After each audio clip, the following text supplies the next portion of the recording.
प्यारे दोस्तों नमस्कार, कैसे हैं आप सभी और कैसी चल रही है आपके बोर्ड एग्जाम की तैयारी। तो जैसा कि आपको पता है कि हम इस चैनल पर आपको रेगुलर कंटेंट प्रोवाइड कर रहे हैं, यानी आपके बोर्ड एग्जाम से रिलेटेड जितने भी आपके सब्जेक्ट हैं, जो साइंस स्ट्रीम वाले छात्र हैं, चाहे आपका फिजिक्स हो या केमिस्ट्री, बायोलॉजी, हिंदी, इंग्लिश, इन सभी विषयों पर आपके रेगुलर वीडियो प्रोवाइड कराए जा रहे हैं।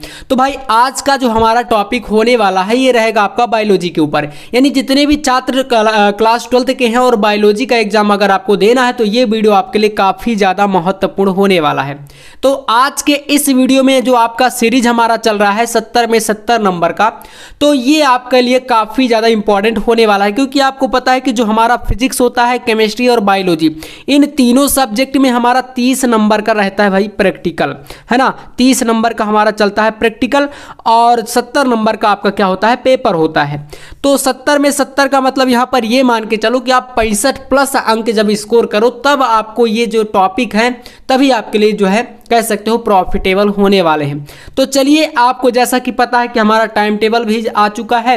तो 3 मार्च को बायोलॉजी और मैथ वाला जो पेपर है, आज के इस वन शॉट क्लास में बहुत सारे इंपॉर्टेंट क्वेश्चन आपको बताए जाएंगे, जिसमें आपका भाई क्या क्या शामिल रहेगा देखिएगा। तो सबसे पहला रहेगा आपका ऑब्जेक्टिव क्वेश्चन, जिसे आप बोलते हैं बहुविकल्पीय प्रश्न, यानी आप बोलते हैं ना ऑब्जेक्टिव। तो मान लीजिए जैसे कि बातें चल रही कि भाई नया पैटर्न आएगा जिसमें 30 नंबर 20 नंबर का ऑब्जेक्टिव आएगा, तो इसलिए मैं ज़्यादा से ज़्यादा ऑब्जेक्टिव ही अब आपको करा रहा हूं, जिससे कि भाई अगर पैटर्न मान लो चेंज भी होता है तो आपका जो बहुविकल्पीय प्रश्न है इसकी भी तैयारी होती रहे। फिर आपका यहाँ पर अति लघुत्तरीय प्रश्न आता है, इनको भी हम लोग इस वीडियो में देखेंगे, वो भी आंसर के साथ, ठीक है ना। तो विथ आंसर आपको ये सारे क्वेश्चन बताए जाएंगे। फिर आपका लघुत्तरीय प्रश्न, जो कि बायोलॉजी में 2 तरीके से लघुत्तरीय आने वाले हैं इस बार। एक रहेगा आपका लघुत्तरीय फर्स्ट, ठीक है, इसमें आपके 4 से 5 क्वेश्चन। फिर आपका रहेगा लघुत्तरीय सेकंड, तो यहाँ पर लघुत्तरीय 2 तरीके से पूछा जाएगा, ठीक है, तो ये भी बताए जाएंगे। फिर विस्तृत उत्तरीय की बात करेंगे, यानी जिन्हें आप दीर्घ उत्तरीय कहते हैं, लॉन्ग क्वेश्चन। तो ये पूरा का पूरा आज के इस वीडियो का हमारा सार रहने वाला है, जो कि पूरा वन शॉट के माध्यम से आपको कराया जाएगा। तो वीडियो थोड़ा सा क्या रहेगा, लॉन्ग रहेगा, है ना, वीडियो आपका लॉन्ग रहने वाला है। तो चलिए भाई शुरू करते हैं। सबसे पहले आपको बताए जाएंगे यहाँ पर, जैसा कि मैंने बताया कि ऑब्जेक्टिव क्वेश्चन। तो हम लोग यहाँ पर क्या करेंगे, पहले बहुविकल्पीय प्रश्नों को करेंगे, जिसमें आज के इस वन शॉट के अंतर्गत पहले आपको 40 क्वेश्चन कराए जाएंगे, ठीक है ना। टोटल हमारे क्या रहेंगे, 40 क्वेश्चन रहेंगे ऑब्जेक्टिव टाइप के, और सभी का मिलेगा आपको आंसर। तो मेरे साथ बने रहेगा अंत तक, और फिर हम लोग इन अति लघुत्तरीय ये सारे क्वेश्चनों को जो है बहुविकल्पी के बाद इसी वीडियो में करने वाले हैं। तो आपको देखो करना क्या है, सबसे खास बात जो कि ऑब्जेक्टिव के लिए मैं हमेशा आपसे कहते आया हूँ कि मान लीजिए कि जैसे मैं आपको ये 40 क्वेश्चन करा रहा हूँ, तो आपको क्या करना है, हर क्वेश्चन का आंसर अपने दिमाग में सोचते जाना है। फिर जब 40 क्वेश्चन कंप्लीट हो जाएंगे, मैं सारे आंसर बता दूंगा, तो फिर आप कमेंट करना कि भाई कितने क्वेश्चन आपने सही किए। मान लीजिए आप 40 में 35 किए, या आप लोग 35 प्लस या 40 में 40 भी किए, तो एक आपका जो माइंड में जो टारगेट होता है ना, वो सेट हो जाता है कि भाई हाँ इतनी अच्छी हमारी तैयारी चल रही है। तो इस तरीके से आप अपना टेस्ट भी कर सकते हो। चलिए पहला प्रश्न आपके सामने है, देखिएगा यहाँ पर प्रश्न कह रहा है कि एक ही पादप के एक पुष्प के पराग कणों का दूसरे पुष्प के वर्तिकाग्र तक स्थानांतरण कहलाता है। यानी कोई पादप है और उसके कोई एक पुष्प है, उसका पराग कणों का दूसरे पुष्प के, यानी कि दूसरे पुष्प के वर्तिकाग्र तक। अब यहाँ पर पादप एक ही रहेगा, ये चीज समझना। तो ये चीज क्या कहलाती है, तो यहाँ पर स्वयुग्मन हो गया, सजातीय पुष्पीय परागण हो गया, पर निषेचन हो गया, अनुन्मलीय परागण हो गया।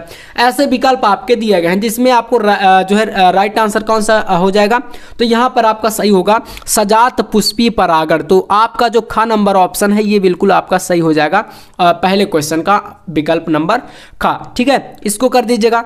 नेक्स्ट क्वेश्चन पे आते हैं, देखिएगा। तो अगला क्वेश्चन है दूसरा नंबर, यहां पर कह रहा है निभाग पाया जाता है। निभाग देखिए किस में पाया जाता है, तो पराग कण में, बीजांड में, भ्रूणपोष में, या उपर्युक्त सभी में। तो निभाग जो पाया जाता है वो होता है बीजांड में। किस में पाया जाता है, बीजांड में। तो यहां पर आपके सामने दिया है ना ऑप्शन नंबर हमारा ख, इसको आप सही करेंगे तो ये हो जाएगा हमारा, ठीक है। तो इस तरीके से आपको ऑब्जेक्टिव जो है करने हैं। चलिए नेक्स्ट क्वेश्चन पे आते हैं। तो क्वेश्चन नंबर 3 पे देखिएगा, तीसरा प्रश्न दिया है भाई, निम्नलिखित में से किसमें कीट परागण होता है। अब देखो यहाँ पर बात किसकी हो रही है, तो ध्यान समझना, कीट परागण की बात हो रही है। ठीक है, तो देख सकते हैं गुड़हल हो गया, अंजीर, गेहूं, हाइड्रिला, ये सब विकल्प में आपके दिए हैं, जिसमें से राइट आंसर आपको चूज करना है तो जो गुड़हल वाला ऑप्शन है, यानी जो कीट परागण होता है वो किस में होता है, तो गुड़हल में, ये आपका राइट आंसर है। ठीक है, पहला नंबर का विकल्प। चलिए, तो जितने भी छात्र इसको लगाने वाले थे आपका बिल्कुल 1 नंबर नहीं कटने वाला, इतना याद रखना। नेक्स्ट क्वेश्चन है नंबर 4, कह रहा है कि पुष्पीय पादप का कौन सा भाग अगुणित एन है। किसकी बात हो रही है, तो पुष्पीय पादप की। जड़, तना, पत्ती, नर युग्मक और क्या है, युग्मनज। तो यहां पर राइट आंसर जो रहेगा वो रहता है नर युग्मक, है ना, नर युग्मक का भाग आपका ये माना जाएगा। तो इसमें आपको चूज करना है तीसरा विकल्प। ठीक है, चलिए तो नेक्स्ट क्वेश्चन पे आते हैं। क्वेश्चन नंबर 5 देखिए, इसमें कह रहा है कि आवृत्तिबीजी पादपों के पुष्प के नर जननांगों को कहा जाता है। आवृत्तिबीजी पादपों के जो नर जननांग होते हैं उनको क्या बोलते हैं, पुमंग, जायांग, स्त्री केसर या इनमें से कोई नहीं। तो राइट आंसर भाई हो जाएगा पुमंग। ठीक है, ये वाला विकल्प सही है। नेक्स्ट क्वेश्चन नंबर 6 देखिए, अमर बेल क्या होती है। तो अमर बेल तो आप जानते होंगे, ये क्या होता है भाई, एक जैसे कोई पौधा है, उस पौधे के ऊपर ये जो है अपनी शाखाओं को जो है प्रसारित करता है, यानी उसके सहारे ही ये क्या होता है, उसमें अपना जो है पूर्ण रूप से विकास करता है। तो पूर्ण रूप से कह सकते हो कि ये क्या होता है, दूसरे पर जो है आश्रित है, ये भी कहा जा सकता है। तो अर्थात हमारा यहाँ पर क्या हो जाएगा, पूर्ण तना परजीवी, यानी कि दूसरे पर ये क्या होता है, जो है अपनी शाखाओं को फैलाता है।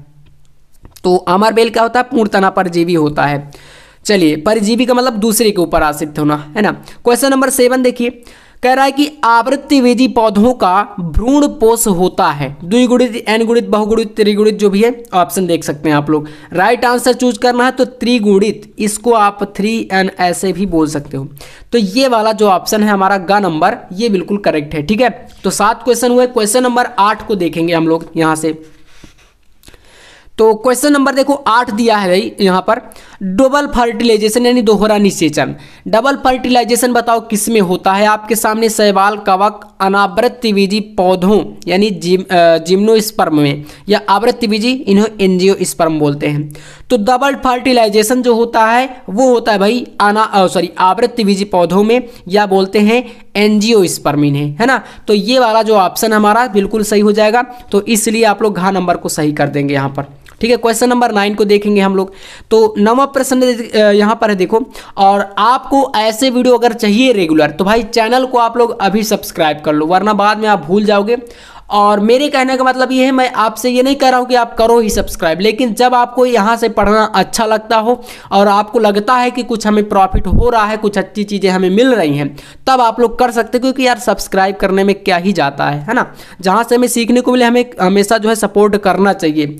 तो चलिए यहाँ पर इसके क्वेश्चन के विकल्पों को देखिए, द्विनिषेचन में का तात्पर्य क्या होता है। तो देखो ऑप्शन यहाँ पर दिए, लेकिन थोड़ा सा बड़े बड़े लिखे हैं, लेकिन हम लोग यहाँ पर क्या करेंगे, डायरेक्ट आंसर जानेंगे। तो इसका जो द्विनिषेचन का तात्पर्य होता है वो होता है एक नर युग्मक का अंड कोशिका से दूसरे का द्वितीय केंद्रक से संयोजन। ये जो ऑप्शन है आपका सेकंड नंबर, यह बिल्कुल हमारा करेक्ट हो जाएगा भाई, है ना। तो जितने भी हमारे भाई बहन देख रहे हैं इस वीडियो को, एक बार प्यारा सा लाइक जरूर कर देना भाई। मैं ऐसा क्यों कहता हूँ, देखो लाइक वगैरह से मुझे पैसे नहीं मिल जाएंगे, लेकिन थोड़ा सा मोटिवेशन जरूर मिलता है।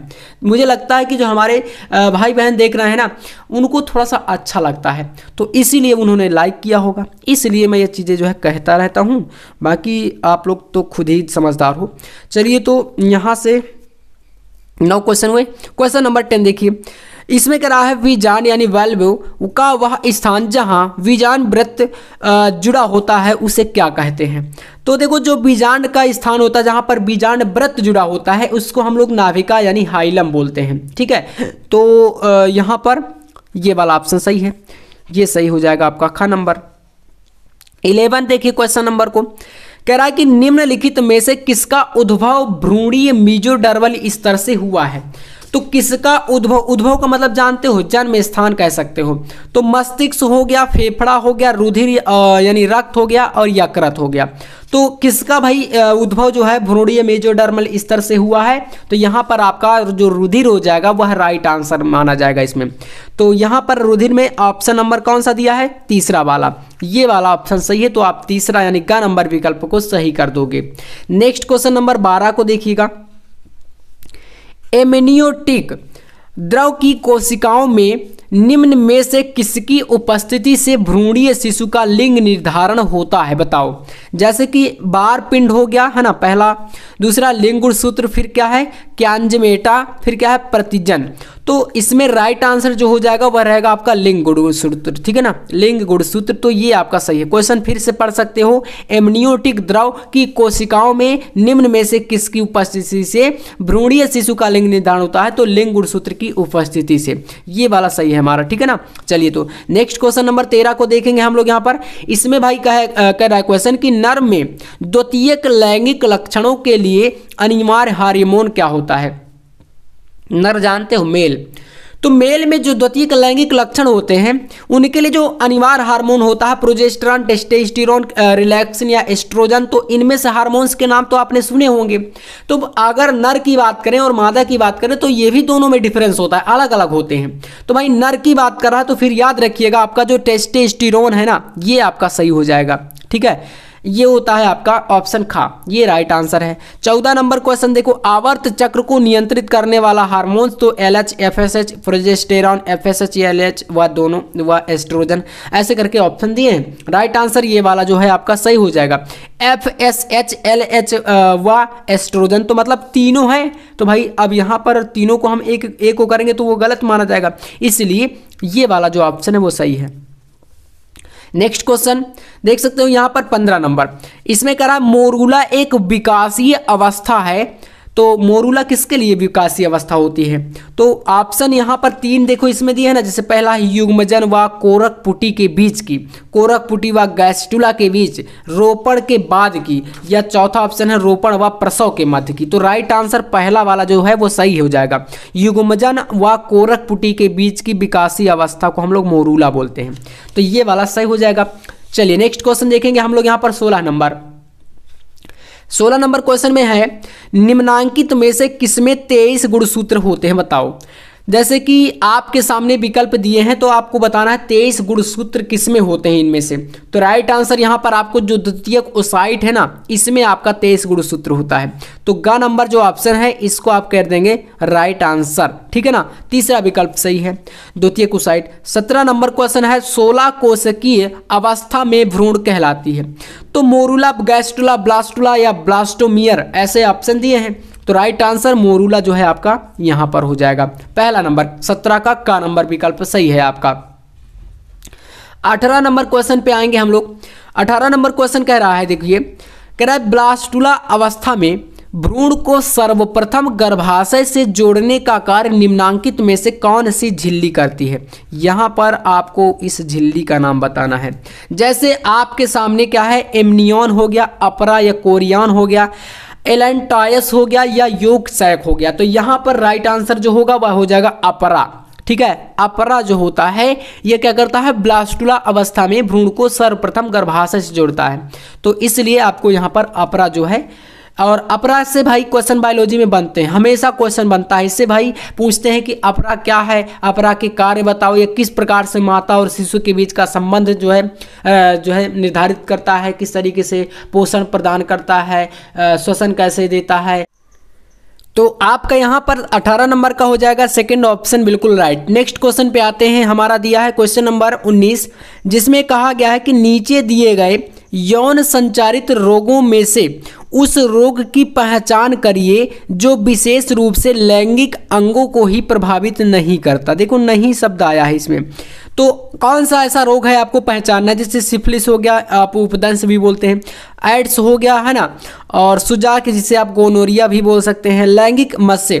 तो यहाँ पर जो राइट आंसर हो जाएगा आपका होगा ऑप्शन नंबर सेकंड, जो कि होता है एड्स, है ना, HIV वायरस से होता है ना, HIV। तो ये होता है हमारा लैंगिक जो है एक प्रकार से अंगों से ही प्रभावित होता है। तो ये आपका एड्स जो है बीमारी होती है एक प्रकार से। और HIV का मान लीजिए कभी कभी फुल फॉर्म अगर पूछता है तो ह्यूमन इम्यून डिफिशिएंसी वायरस, इसका जो है एक प्रकार से विषाणु से ही फैलने वाला रोग होता है। तो ये हो जाएगा। नेक्स्ट क्वेश्चन नंबर 20 देखिए, जनन क्षमता को सीमित रखने की स्थायी विधियां कौन सी हैं? तो देख सकते हो यहाँ पर आपके सामने 4 ऑप्शन दिए हैं, जिसमें कंडोम का प्रयोग, रासायनिक औषधियां, आत्मसंयम या स्त्री तथा पुरुष बाध्यकरण ऐसे विकल्प हैं, जिसमें राइट आंसर आपका हो जाएगा ऑप्शन नंबर जो घ है, स्त्री तथा पुरुष बाध्यकरण, ये हमारा राइट आंसर इसमें हो जाएगा। ठीक है ना, सीमित रखने की स्थायी विधियां में। नेक्स्ट क्वेश्चन यहाँ पर 21 नंबर देखिए, कह रहा है परख नली शिशु का अभिप्राय है। परख नली शिशु का अभिप्राय बताइए। 1 2 3 4 ऑप्शन है, जिसमें राइट आंसर हमारा होगा ऑप्शन नंबर 3 गा नंबर, निषेचन इन विट्रो और फिर गर्भाशय में प्रत्युत्पन्न। ये जो आपका गा नंबर विकल्प है यह बिल्कुल करेक्ट है इस क्वेश्चन का आंसर। 22 नंबर क्वेश्चन कह रहा है देखिए, सहायक जनन प्रौद्योगिकी की वह तकनीकी जिसमें एक शुक्राणु को सीधे अंडाणु में अंतःक्षेपित यानी इंजेक्ट किया जाता है, उसको हम लोग क्या बोलते हैं? तो यहाँ पर आपके सामने देखो 4 ऑप्शन है, जिसमें राइट आंसर जो होगा वो हो जाएगा ICSI। जो आपकी ये विधि होती है इसको हम लोग क्या बोलते हैं? ICSI। ठीक है ना, ये आपका हो जाता है। अब देखो सिफिलिस यानी आतशक रोग का कारक जनक का नाम बताइए। कारक जनक यानी कि यह किसके द्वारा जो है फैलता है? तो यहाँ पर आपके सामने देखो 4 ऑप्शन है, जिसमें राइट आंसर जो हो जाएगा वो होगा आपका ट्रेपेनोमा पैलेडियम। ये आपका जो घ नंबर ऑप्शन है बिल्कुल करेक्ट हो जाएगा इसमें। आतशक रोग का ये हमारा क्या होता है? कारक जनक होता है। ठीक है, नेक्स्ट क्वेश्चन, एड्स रोग का कारक आपको मैंने बताया कि ये विषाणु के द्वारा होता है, वायरस के द्वारा। तो यहाँ पर आपके सामने देखो परमाणु, जीवाणु, कवक, विषाणु। तो HIV याद रखना, ये HIV ये विषाणु होता है एक प्रकार का। तो यहाँ पर आपका घ नंबर ऑप्शन करेक्ट हो जाएगा। ठीक है ना, ये सारे जो क्वेश्चन बता रहा हूँ मतलब समझ के चलो कि ये सारे क्वेश्चन बार बार बोर्ड एग्जाम में पूछे जाते हैं। ठीक है ना, और अब आपको ऐसे इंपॉर्टेंट क्वेश्चन की वीडियो मिलने वाली है लगातार। ठीक है, तो चलिए फिर यहाँ से हम लोग आते हैं 25 नंबर क्वेश्चन पे। तो 25 नंबर प्रश्न पे बताया है कि UNFPA की एक रिपोर्ट के अनुसार वर्तमान जनसंख्या यानी प्रेजेंट में जो जनसंख्या वृद्धि की दर है, दर से विश्व की जनसंख्या पृथ्वी की भार ग्रहण क्षमता के बराबर हो जाएगी। तो कब तक ये हो जाएगी? तो आपके सामने देखो यहाँ पर कितने 4 ऑप्शन दिए हैं, वर्ष 2021, 2012, 2100 या हो चुकी। तो ऐसे ऑप्शन इधर उधर करके दिया है, तो कोई दिक्कत नहीं। यहाँ पर आपको ऑप्शन जो चूज करना वह राइट आंसर यहाँ पर वर्ष 2100 तक, और अभी क्या चल रहा है 2025 है ना। तो यहाँ पर 2100 ईस्वी तक आपका हो जाएगा, तो ये राइट आंसर है। नेक्स्ट क्वेश्चन देखिए, यहाँ पर दिया है 26 नंबर, क्या पुरुष से संबंधित है? बताइए। वैसेक्टोमी, गोलियां, ट्यूबेक्टोमी या उपयुक्त में से कोई नहीं। तो राइट आंसर यहाँ पर हो जाएगा वैसेक्टोमी। ठीक है ना, ये आपका राइट आंसर। और ट्यूबेक्टोमी ये हमारा फीमेल से रिलेटेड है। ठीक है ना, फीमेल से, ये मेल से हो जाएगा, ये फीमेल से, और ये आपका जो है नहीं माना जाएगा इसमें, है ना, दोनों के लिए होता है। तो हमें यहाँ पर इसको चूज करना है का नंबर ऑप्शन को। नेक्स्ट क्वेश्चन देखिए, ये परिवार नियोजन के अंतर्गत आपको पढ़ाया जाएगा। ठीक है ना, कॉपर टी रोकती है, क्या रुकता है? निषेचन, अंडे का परिपक्वन, अंडोत्सर्ग या ब्लास्टोसिस्ट का पोषण। तो ये निषेचन को रोकता है। ठीक है ना, तो यहाँ पर राइट आंसर जो होगा वह होगा आपका निषेचन। ठीक है ना, फर्टिलाइजेशन ये आपका सही है। 28 नंबर क्वेश्चन को देखेंगे हम लोग। यहाँ पर गर्भ निरोधक गोली का प्रमुख घटक क्या होता है? तो वृद्धि हार्मोन, प्रोजेस्टेरॉन या थायरॉक्सिन या ल्यूटिनाइजिंग हार्मोन्स। तो यहाँ पर राइट आंसर हो जाएगा आपका प्रोजेस्टेरॉन। ठीक है ना, ये जो आपका ऑप्शन है खा नंबर, ये सही है बिल्कुल आपका। तो यहाँ से हमारे 28 क्वेश्चन 29 नंबर पर देखेंगे, सॉरी 29 नंबर क्वेश्चन है, सिकल सेल एनीमिया में हीमोग्लोबिन की बीटा श्रृंखला में ग्लूमेटिक अम्ल वेलिन द्वारा प्रतिस्थापित हो जाता है, निम्न में से कौन सा त्रिक यानी ट्रिपलेट वेलिन को कोण करता है? तो देख सकते हो यहाँ पर कुछ कोण है, जैसे कि AGG हो गया, AAG हो गया, GAA हो गया, GUG हो गया, ऐसे एक वेलिन कोड दिए है। तो यहाँ पर राइट आंसर जो होगा वह हो जाएगा आपका GUG, ये वाला जो आपका है ना, यह बिल्कुल इसमें करेक्ट है, इसको आप चूज करेंगे। नेक्स्ट क्वेश्चन 30 नंबर पे आएंगे।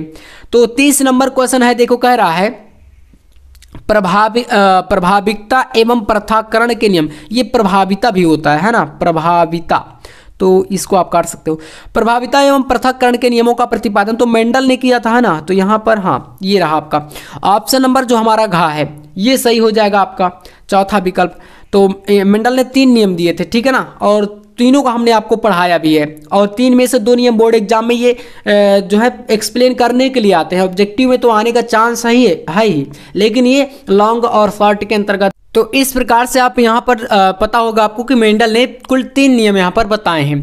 तो यहाँ पर हमारा ये क्वेश्चन का विकल्प जो है आपका घ सही हो जाएगा। नेक्स्ट क्वेश्चन पे आते हैं। आपका 31 नंबर प्रश्न दिया है, अनुवांशिकी का जनक किसे कहा जाता है। तो यहाँ पर आपका जो राइट आंसर हो जाएगा वो होगा ग्रेगर जॉन मेंडल, ठीक है ना। तो ग्रेगर जॉन मेंडल को अनुवांशिकी का जनक माना जाता है, ठीक है ना। अगले प्रश्न पे आएंगे तो यहाँ पर दिया है भाई वंशागति की इकाई क्या होती है। तो बहुत ही आसान सा ये क्वेश्चन है, आप सभी को लगभग पता होगा कि जो वंशागति की इकाई होती है वह जीन होती है, ठीक है। तो यहाँ पर हमारा राइट आंसर हो जाएगा ऑप्शन नंबर घ, ठीक है। तो इस तरीके से आप लोग हर एक क्वेश्चन को बिल्कुल राइट करते जाइएगा। अब हम लोग यहाँ से 32 के बाद आएंगे क्वेश्चन नंबर 33 पर, जिसमें दिया है कि द्वितीय संतानीय पीढ़ी में 3:1 ये आपका एक रेशियो दिया है का अनुपात किस प्रकार के प्रसंकरण में पाया जाता है। देखिए यहाँ पर कुछ प्रसंकरण बताए गए, जैसे कि आपके सामने एक है 1 गुण प्रसंकरण, फिर है द्विगुण प्रसंकरण, फिर है जांच प्रसंकरण और फिर है पीढ़ी प्रसंकरण। तो यहाँ पर आपको बताना है कौन सा राइट आंसर होगा। तो यहाँ पर आपका जो 1 गुण प्रसंकरण है इसमें आपका जो रेशियो होता है ना, प्रथम द्वितीय संतानीय पीढ़ी में वो होता है 3:1, ठीक है, इस तरीके से। तो फिर आपका यहाँ पर यही विकल्प सही हो जाएगा। 34 नंबर पे आते हैं। मेंडल के 1 गुण प्रसंकरण में कौन सी पीढ़ी हमेशा विषम युग्मजी होती है। तो देखिए यहाँ पर आपके सामने कुछ पीढ़ियों के नाम है, जैसे कि एक तो आपका विकल्प है जनक पीढ़ी, है ना। तो इसमें जो राइट आंसर है वो आपका रहेगा प्रथम संतानीय पीढ़ी, ठीक है ना। जो पहला वाला विकल्प है यही आपका सही है का नंबर। तो 34 क्वेश्चन हुए। 35 नंबर पे हम लोग यहाँ पर आ चुके हैं। इसमें कह रहा है कि होलैंड्रिक जीन, जो कि एक प्रकार का ये जीन है, किस क्रोमोसोम पर स्थित होते हैं। एक्स क्रोमोसोम, वाई क्रोमोसोम या एक्स वाई क्रोमोसोम या ऑटोसोम। तो होलैंड्रिक जीन जो होते हैं वह कहाँ स्थित होते थे, वाई गुणसूत्र में या वाई क्रोमोसोम, ठीक है। इसको आप लोग कर लीजिएगा। चलिए यहाँ पर नेक्स्ट क्वेश्चन पे आ चुके हैं। 36 नंबर प्रश्न में बताया है कौन सा अनुवांशिक विकार 21वें क्रोमोसोम की त्रिसूत्रता से होता है। तो भाई हमने डाउन सिंड्रोम का नाम सुना है और आपने भी सुना होगा, है ना। तो डाउन सिंड्रोम जो होता है ये एक ऐसा आपका अनुवांशिक विकार है ना, जो कि 21वें जोड़े गुणसूत्र या क्रोमोसोम की त्रिसूत्रता से होता है। तो इसका विकल्प आपका यही सही होगा, ठीक है ना। तो ग नंबर को आप राइट कर लीजिएगा। चलिए तो यहाँ से हम लोग पहुँच चुके हैं भाई 37 नंबर क्वेश्चन पे, और इस क्वेश्चन में बताया है कि देखिए पढ़िएगा, निम्नलिखित में से कौन सा कथन प्रभाविता के लिए सही है। जैसे कारक जोड़े में होते हैं, ये एक हो गया। फिर इसके बाद है यहाँ पर नेक्स्ट इसमें ख नंबर, लक्षणों का निर्धारण कारक नामक विविक्ति यानी डिस्क्रीट इकाइयों द्वारा होता है। ग नंबर क्वेश्चन विकल्प है यहाँ पर, यदि कारक जोड़ों के 2 सदस्य असमान हो यानी अलग अलग हों तो इनमें से एक कारक दूसरे कारक पर प्रभावी रहेगा। उपर्युक्त सभी, तो देखो यहाँ पर जो राइट आंसर आपको लगाना है वो रहेगा इसमें आपका उपर्युक्त सभी, यानी कि आपने भाई मेंडल का जो है प्रभाविता नियम पढ़ा है तो इसमें आपके कारक जोड़े में रहेंगे, ये भी रहता है ना। और ख नंबर विकल्प भी सही है, ग नंबर का भी सही है। तो इसलिए आप कह सकते हो कि यहाँ पर जो उपर्युक्त सभी का जो ऑप्शन दिया है ये वाला हमारा सही हो जाए, क्योंकि तीनों विकल्प सही माने जाएंगे, ठीक है। 38 नंबर प्रश्न देखिए, यहाँ पर है क्वेश्चन नंबर 38 करा, अनुवांशिक पदार्थ की खोज किसने की थी। तो नाइगेली, वाल्डेयर, रॉबर्ट ब्राउन या फ्रेडरिक मीसर। तो यहाँ पर आपको लगाना है फ्रेडरिक मीसर में, ठीक है। तो यहाँ पर आपका अनुवांशिक पदार्थ की खोज करने वाले कौन थे, तो फ्रेडरिक मीसर थे। 39 नंबर क्वेश्चन देखिए, डीएनए की वास्तविक संरचना दी किसने दी थी भाई, तो फ्रैंकलिन या वाटसन और क्रिक। तो यहाँ पर बहुत ही आसान सा हमें विकल्प मिल चुका है। तो डीएनए की वास्तविक संरचना वाटसन और क्रिक ने, हमने वाटसन और क्रिक का मॉडल भी आपको पढ़ाया था और ये बोर्ड एग्जाम में आपका लॉन्ग के अंतर्गत क्वेश्चन बनता है। तो वाटसन और क्रिक नामक 2 वैज्ञानिकों ने डीएनए की वास्तविक संरचना दी थी, जिसके अंतर्गत मैंने पढ़ाया कि भाई इस तरीके से ये जो श्रृंखलाएं चलती है ना, डीएनए संरचना जब आप बनाते हैं ऐसे, इनमें आपने देखा होगा भाई भाई कहीं पर एडेनिन ग्वानिन के साथ जुड़ता है, कहीं पर थाइमिन के साथ, तो ऐसे बॉन्ड रहते हैं। तो उन चारों यानी कि जो बेस होते हैं उनको आपको पूरी संरचना में पढ़ाया गया है। तो यही संरचना जो है वाटसन और क्रिक ने दी थी। तो ये वाला जो क्वेश्चन है ना बोर्ड एग्जाम में, ये 2 नंबर से लेकर के 3 नंबर तक में पूछा जाता है। तो इसलिए ये प्रश्न बहुत ज़्यादा आपका इंपॉर्टेंट है, इसको जरूर आप लोग अच्छे से करके जाइएगा। नेक्स्ट यहाँ पर हम बोले थे कि 40 ऑब्जेक्टिव कराएंगे, फिर उसके बाद यहाँ पर लघुत्तरीय अति लघुत्तरीय प्रश्न भी कराए जाएंगे। तो 40 नंबर का ऑब्जेक्टिव है डीएनए द्विकुंडलिनी में एडेनिन समक्षार जुड़ता है, किसके साथ जुड़ता है? भाई बताओ कि एडेनिन जो है ना वह किसके साथ जुड़ता है? तो देखिए साइटोसिन हो गया, ग्वानिन हो गया, है ना, ग्वानिन हो गया, थाइमिन, यूरेसिल। तो एडेनिन जो होता है वह जुड़ता है आपका थाइमिन के साथ, यानी ए जो होता है एडेनिन वो थाइमिन यानी टी के साथ जुड़ता है, और इसमें बॉन्ड रहते हैं इस तरीके से, है ना, ट्रिपल। तो ये आपका इसके साथ जुड़ता है इस तरीके से। यहाँ पर हमारा ऑप्शन नंबर जो गा है वह बिल्कुल सही माना जाएगा। ठीक है, तो यहाँ से हम टोटल कितने ऑब्जेक्टिव कर चुके हैं? 40 ऑब्जेक्टिव। और भी जब वीडियो आएंगे तो इसी तरीके से ऑब्जेक्टिव आपको मैं शामिल कर करके करा दूंगा, तो आपकी ऑब्जेक्टिव की भी तैयारी साथ में होती जाएगी। ठीक है, तो चलिए अब हम लोग यहाँ पर स्टार्ट करते हैं भाई लघुत्तरीय अति लघुत्तरीय टाइप के क्वेश्चनों को, और आंसर के साथ आपको सारे क्वेश्चन बताते हैं। उससे पहले अगर आपको नोट्स चाहिए फिजिक्स, केमिस्ट्री, बायोलॉजी का, है ना, हिंदी, इंग्लिश, ऑल सब्जेक्ट का, तो 5 विषय आपको मात्र 99 रुपये में दिए जा रहे हैं। हैंड रिटेन नोट्स पूरा कंप्लीट इंपॉर्टेंट क्वेश्चन के साथ, और साथ में अनसॉल्व पेपर भी रहेंगे। तो ये आपको इस नंबर पर कांटेक्ट कर लेना है 9511470534। ये हमारा व्हाट्सअप नंबर है, इस पर आपको PDF फॉर्मेट में ये सारे नोट्स मिल जाएंगे।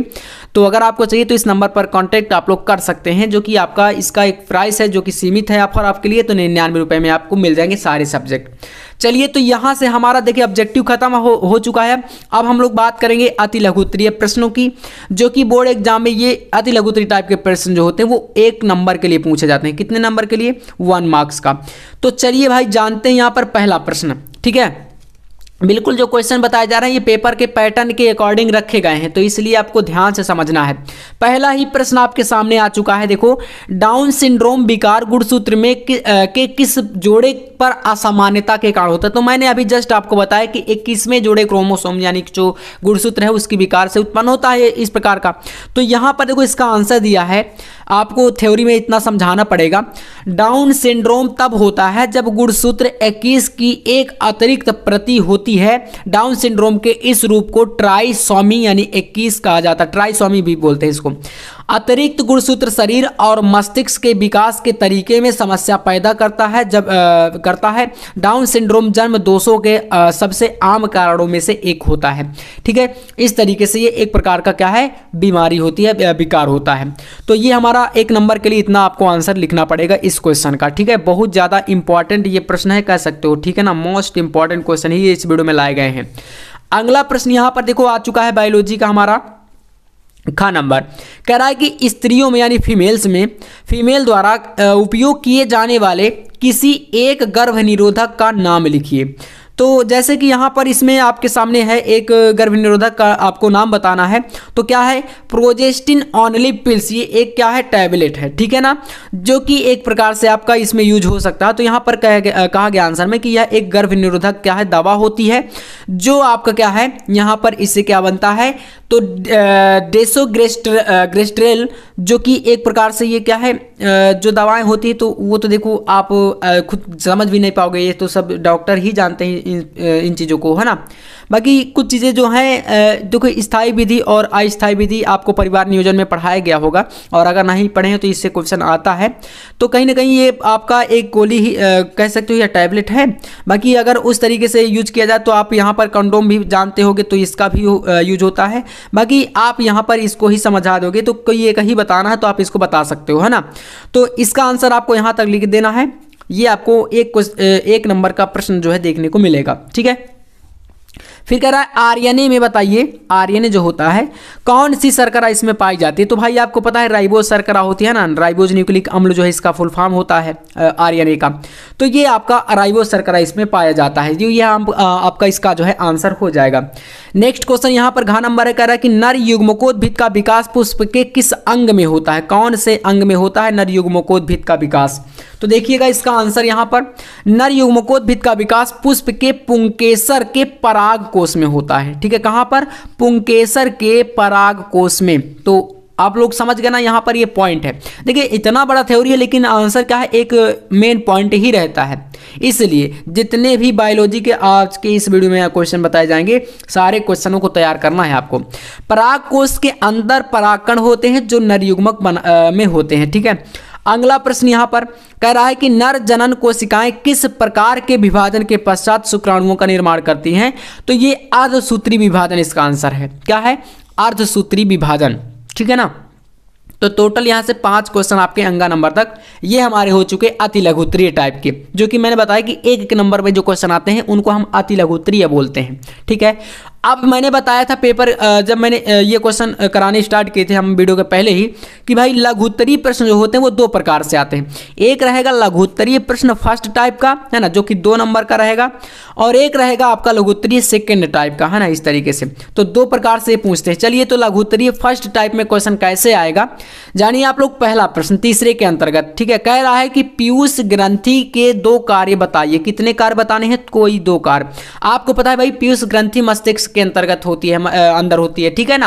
अब ये ग्रंथि क्या कार्य करती है, आपको इसका जो है कार्य बताना है। चलिए तो यहां से आपके सामने है पहला पॉइंट। अब गिनती लिख सकते हो या हाइलाइटर पॉइंट वगैरह जो भी चाहो आपको ऐसे लिख सकते हो। तो देखो पीयूष ग्रंथि के 2 कार्य, शरीर में वृद्धि को प्रेरित करना, है ना, ये भी इसका एक कार्य होता है। पीयूष ग्रंथि के द्वारा स्रावित वृद्धि हार्मोन्स अस्थियों, कार्टिलेज, पेशियों, अंतरांगों और पूरे शरीर को वृद्धि यानी बढ़ाता है। तो कह सकते हो कि जो पीयूष ग्रंथि है ये किस लिए प्रेरित करता है भाई हमारे शरीर में? तो वृद्धि को, है ना, बढ़ावा देता है, हमारे शरीर का आकार बढ़ाता है। ये पहला पॉइंट है, कह सकते हो पहला कार्य है इसका। दूसरा नंबर देखिए, नंबर 2 यहां से आप कर सकते हो। अन्य ग्रंथियों के हार्मोन श्रावण को नियंत्रित करना। पीयूष ग्रंथि को मास्टर ग्रंथि भी बोला जाता है क्योंकि यह अन्य अंतःस्रावी ग्रंथियों के हार्मोन श्रावण को नियंत्रित करता है। यानी और भी हमारे शरीर में जो भी ग्रंथियां हैं उन सभी को पीयूष ग्रंथि यानी मास्टर ग्रंथि ही जो है नियंत्रित करके रखता है। उदाहरण के लिए बोल सकते हो पीयूष ग्रंथि द्वारा जो TSH हार्मोन्स होता है, थायराइड ग्रंथि को थायरॉक्सिन हार्मोन्स बनाने के लिए भी उत्तेजित करता है। तो इस तरीके से आप और इसीलिए इसको मास्टर ग्रंथि भी बोला जाता है। तो ये इसके क्या है 2 प्रमुख कार्य हैं और ये बोर्ड एग्जाम में क्वेश्चन काफ़ी ज़्यादा बार पूछा भी गया है।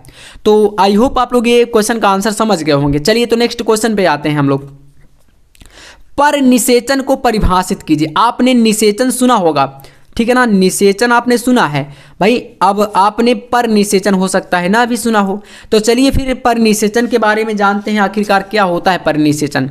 तो आंसर यहां से है, जब निषेचन में शामिल नर और मादा युग्मक एक ही प्रजाति के 2 अलग अलग जीवों से आते हों। भाई प्रजाति क्या रहेगी उनकी? एक ही रहेगी और जीव क्या है? अलग अलग आते हो, तो इसे हम बोलते हैं परिनिषेचन, ठीक है ना। और बस यही तो पूछा था, परिनिषेचन को परिभाषित करो, तो ये इसका आपका आंसर हो जाएगा। देखो क्रॉस फर्टिलाइजेशन इंग्लिश में बोलते हैं इसको। अगला प्रश्न यहाँ पर है, अनिषेक जनित फल क्या है? एक उदाहरण दीजिए। एग्जाम्पल के साथ आपको इस प्रश्न का आंसर जो है समझाना है। चलिए तो जानते हैं। अनिषेक फल वे फल होते हैं जो बिना निषेचन के विकसित होते हैं। आपको पता है कि भाई जो बिना निषेचन के फल बन जाते हैं उनको हम लोग क्या बोलते हैं? अनिषेक फल। और ऐसी जो प्रक्रिया होती है उसको क्या बोलते हैं? तो अनिषेक फलन बोलते हैं, ठीक है। तो यहाँ पर होते हैं और आम तौर पर बीज रहित होते हैं, इनमें कोई बीज नहीं होता है, ठीक है ना। अनिषेक फलन की प्रक्रिया को क्या बोलते हैं? पार्थेनोकार्पी जो है इसको बोला जाता है।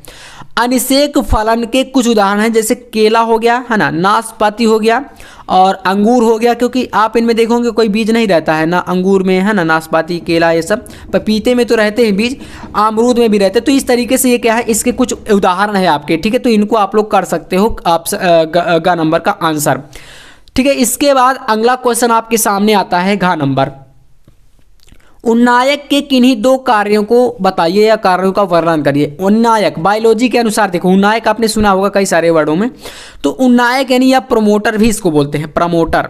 तो प्रोमोटर के 2 कार्य देखिए। उन्नायक संरचनात्मक जीन के 5 किनारे पर स्थित होते हैं। अनुलेखन इकाई में स्थित उन्नायक टेम्पलेट व कूट लेखन रज्जु का निर्धारण करता है। तो ये इसकी कुछ कार्य है। अगला क्वेश्चन यहाँ पर है, मानव में किन्हीं 2 लिंग संलग्न रोगों के नाम बताओ, ठीक है ना। लिंग संलग्न रोग कौन कौन से हैं, कोई आपको 2 रोगों के नाम बताने। देखिएगा तो इसका आंसर यहाँ से है, मानव में 2 लिंग संलग्न रोग जो कि इस तरीके से हीमोफीलिया है, एक है रंग अंधापन जिसे आप वर्णांधता बोलते हैं, ठीक है ना। वर्णांधता मतलब व्यक्ति को कलर में जो फर्क होता है वह समझ में नहीं आता। तो वर्णांधता और हीमोफीलिया ये 2 ऐसे रोग हैं जो कि लिंग संलग्न रोग के अंतर्गत आते हैं। ये दोनों रोग लिंग गुणसूत्रों के जरिए पीढ़ी दर पीढ़ी फैलते हैं। पुरुषों में इन बीमारियों के गुणसूत्र को अभिव्यक्त करने के लिए उन्हें एक्स गुणसूत्र पर होना जरूरी है। हीमोफीलिया की वंशागति वर्णांधता की वंशागति के ही समान होती है। तो यहाँ से हमारे देखो आपके जो लघुत्तरीय फर्स्ट टाइप का प्रश्न था वो सारे के सारे समाप्त। अब यहाँ से ही स्टार्ट होगा लघुत्तरीय सेकंड टाइप का क्वेश्चन, जो कि हम आपको बताएंगे। ये प्रश्न भी आपका 2 नंबर में ऐसे पूछेगा। तो देखिएगा कैसे क्वेश्चन आपके जो है यहाँ से बनेंगे, और इम्पॉर्टेंट क्वेश्चन के वीडियो अब आपको रेगुलर मिलेंगे ऐसे ही और इसी ही चैनल पर। तो अगर आप चैनल पर नए हैं तो सब्सक्राइब जरूर कर लीजिएगा। बाकी जो भी चीज़ें बताई जाती हैं इनको आप तैयार करते जाओ, और एग्जाम तक में सारा टॉपिक हमारा क्लियर हो जाएगा, जितने भी इंपॉर्टेंट क्वेश्चन रहेंगे। और साथ में जो प्रीवियस ईयर क्वेश्चन होते हैं ना, PYQ जिन्हें आप बोलते हो, तो उनको भी आप लोग ऐसे ही वीडियो के माध्यम से आंसर के साथ मिलेंगे आपको चैनल पर, ठीक है। तो आप लोग जितने क्वेश्चन आपको कराए जाए ना उनको करते जरूर जाना है। यहाँ पर चौथे के अंतर्गत पहला प्रश्न है, मानव में कैंसर रोग के कारणों का उल्लेख कीजिए। देखिएगा यहाँ पर तो कैंसर के मुख्य पर्यावरणीय कारणों में से एक है भाई सूर्य की पराबैंगनी किरणें, जिन्हें आप UV यानी अल्ट्रा वायलेट किरणें भी बोलते हैं। तो मेलेनोमा सहित कई त्वचा कैंसर धूप में बहुत अधिक समय बिताने के कारण होते हैं। कुछ लोगों को त्वचा कैंसर का अधिक जोखिम होता है। उदाहरण के लिए जो लोग बाहर काम करते हैं, ऐसे कुछ काम जो कि मतलब शरीर के लिए बुरा इफेक्ट पड़े है ना उन पर, जो आप अपने जोखिम को कम करने के लिए कर सकते हैं। कैंसर से क्या होता है भाई, कैंसर होता क्या है? तो कैंसर शरीर की कोशिकाओं की बीमारी होती है एक प्रकार की, है ना। ये शारीरिक कोशिकाओं की बीमारी है। आमतौर पर कोशिकाएं नियंत्रित तरीके से बढ़ती हैं और बढ़ती ही रहती हैं। हालांकि कभी कभी कोशिकाएं असामान्य हो जाती हैं और बढ़ती रहती हैं। असामान्य कोशिकाएं ट्यूमर नामक द्रव्यमान बना देती हैं। तो इस तरीके की बीमारी हमारी जो है कैंसर के अंतर्गत ये सब होता है, ठीक है। तो ये आपका हो जाएगा आपका पहला क्वेश्चन का आंसर। नेक्स्ट क्या है, एलर्जी को उदाहरण से समझाइए। जैसे कि आपने सुना होगा ना भाई, कोई जैसे मान लीजिए दवा होती है, आप दवा के लिए गए और आपको दवा कहते हैं भाई एलर्जी कर गई। एलर्जी क्या होता है आखिरकार? तो देखिए, एलर्जी शरीर की प्रतिरक्षा प्रणाली की सामान्य रूप से हानि रहित पदार्थों जैसे पराग, खाद्य पदार्थ और घर की धूल के कारण कण के प्रतिक्रिया भी होती है। तो इसके प्रति कैसे होती है, देखो यहाँ पर उदाहरण इसका थोड़ा जान लीजिए क्या कि आखिरकार एलर्जी से क्या क्या हो सकता है ना। तो उदाहरण के लिए यहाँ पर आपके द्वारा सांस के माध्यम से ली गई जो एलर्जी के कारण अक्सर जो होते हैं उससे नाक बंद हो जाती है ना, मतलब थोड़ा सा जलन जैसे होती है ना, आपने कभी महसूस किया होगा। नाक और गले में खुजली होना और बलगम, खांसी, घबराहट, अचानक से आंखों में भी कभी कभी होता है ना, आपने देखा होगा आंखों में भी खुजली होने लगती है। तो ऐसी कारणों को हम लोग बोलते हैं एलर्जी। क्या बोलते हैं? एलर्जी बोला जाता है इस प्रकार के जो रीजन होते हैं। तो उम्मीद है आप लोग एलर्जी को भी देखो समझ गए होंगे, और ये क्वेश्चन बोर्ड एग्जाम के लिए काफ़ी महत्वपूर्ण था। ग नंबर प्रश्न है भाई BDO, ठीक है, BDO। यहाँ पर बताइए कि संकेताक्षर का पूर्ण रूप लिखते हुए इस पर टिप्पणी करना है, यानी BDO का फुल फॉर्म आपको बताना है। तो देखो BDO का फुल फॉर्म होता है बायोकेमिकल ऑक्सीजन, O का हो जाएगा ऑक्सीजन, D का हो जाएगा यहाँ पर क्या, डिमांड।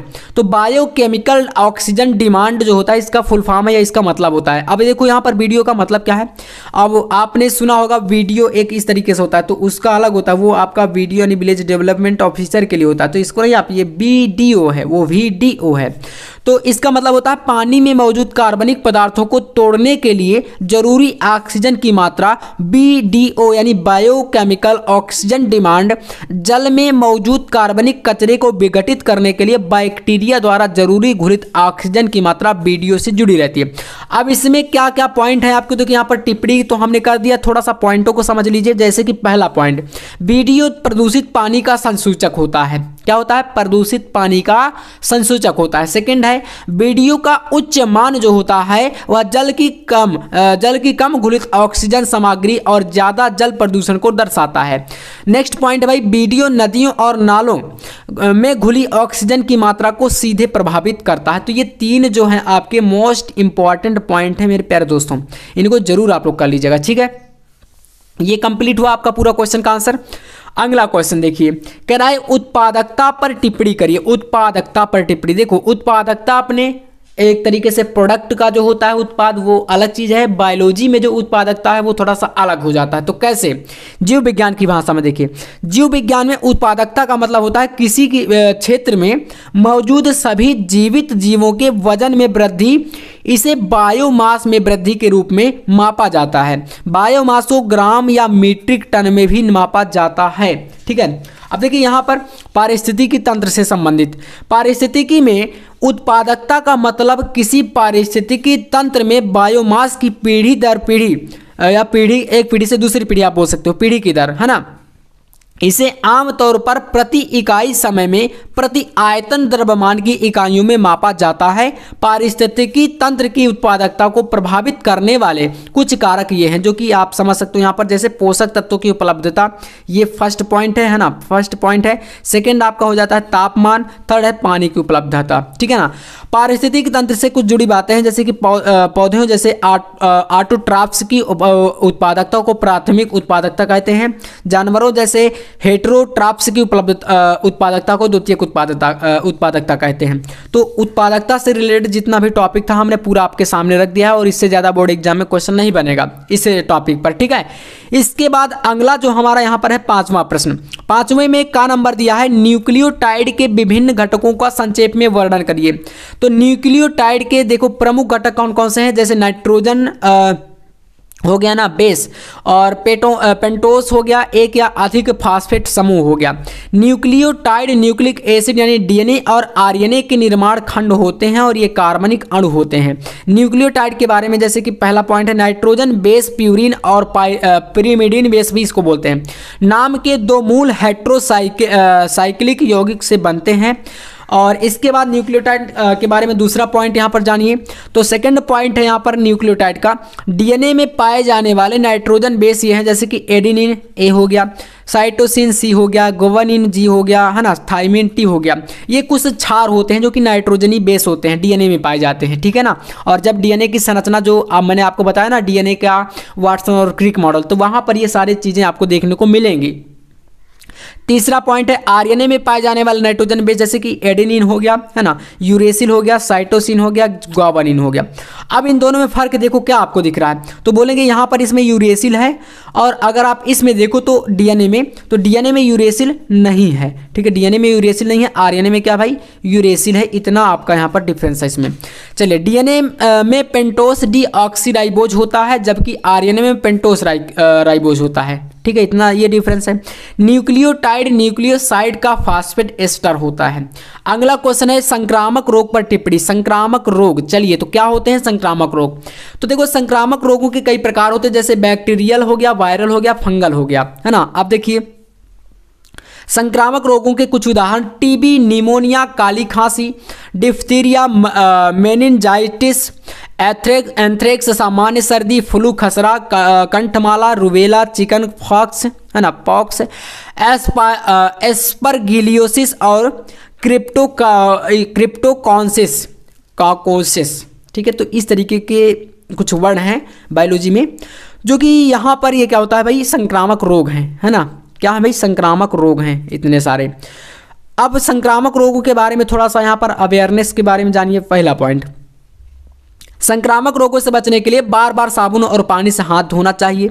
संक्रामक रोगों से बचने के लिए अल्कोहल आधारित हैंड सैनिटाइजर का इस्तेमाल किया जाना चाहिए, है ना, जिससे कि बीमारी जल्दी जो है नहीं फैलती है।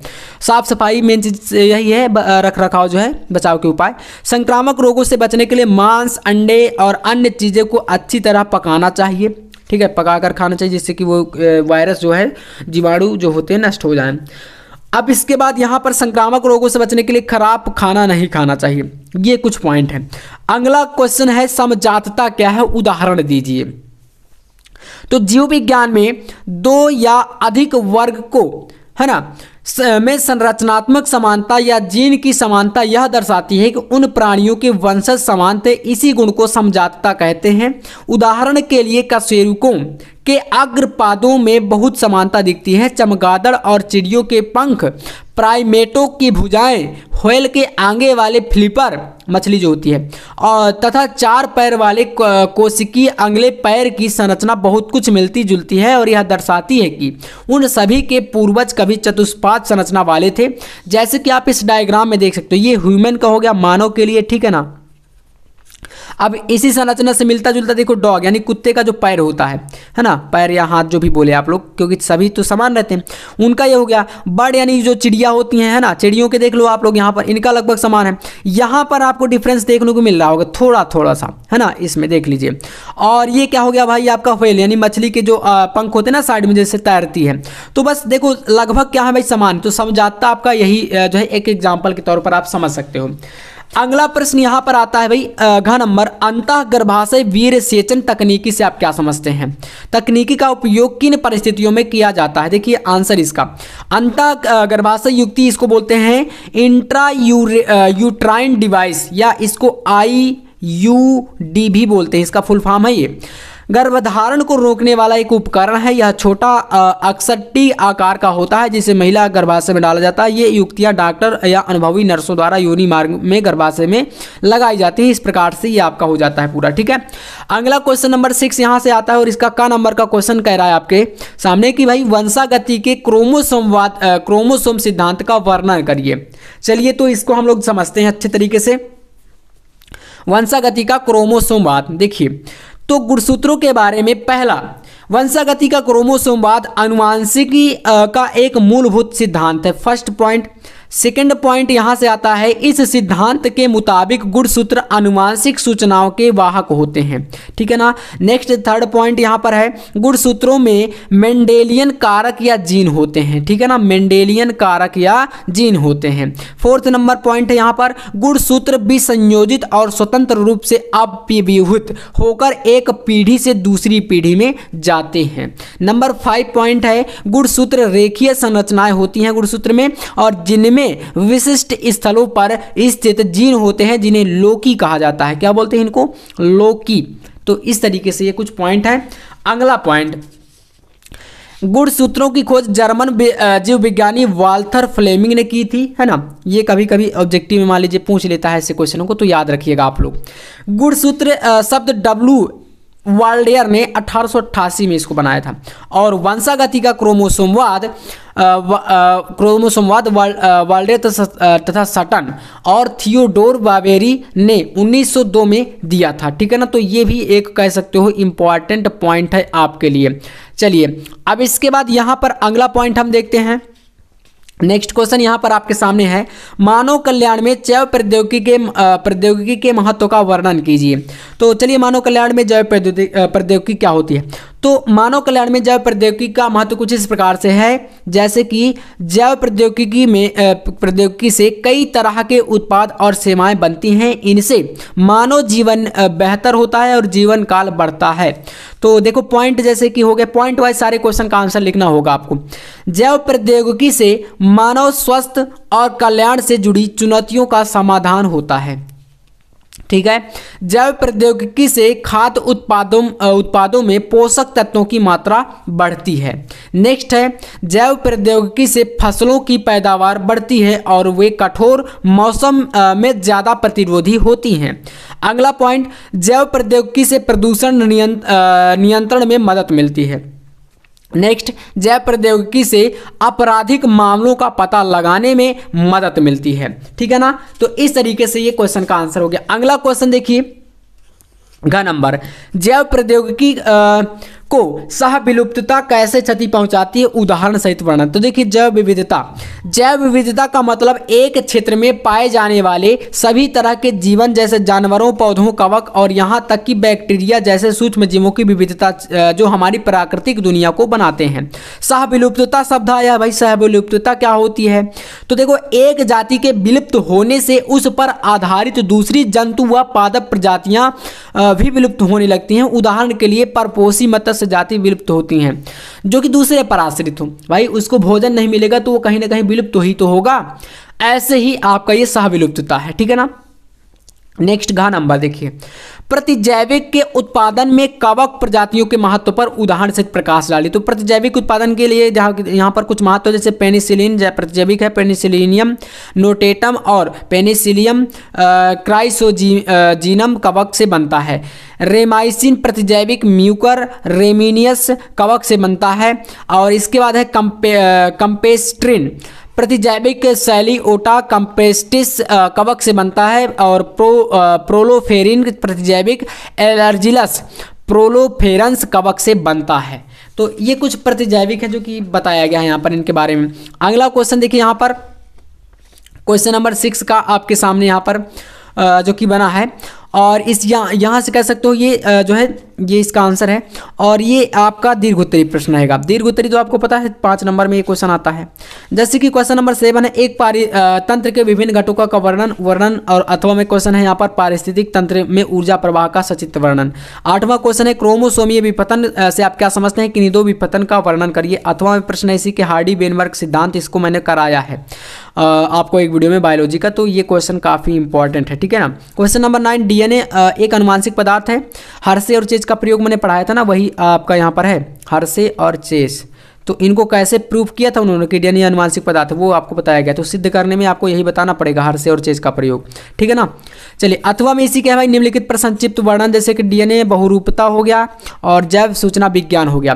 तो इस तरीके से आज के इस वीडियो में मैंने आपको जितने भी क्वेश्चन कराए हैं वो आपके लिए मोस्ट इंपॉर्टेंट है। और आपको अगर नोट्स चाहिए इस प्रकार से कंप्लीट आंसर के साथ, वो भी हैंड रिटन, तो physics chemistry biology Hindi English all subject के लिए एक बहुत ही अच्छा ऑफर है आपके लिए।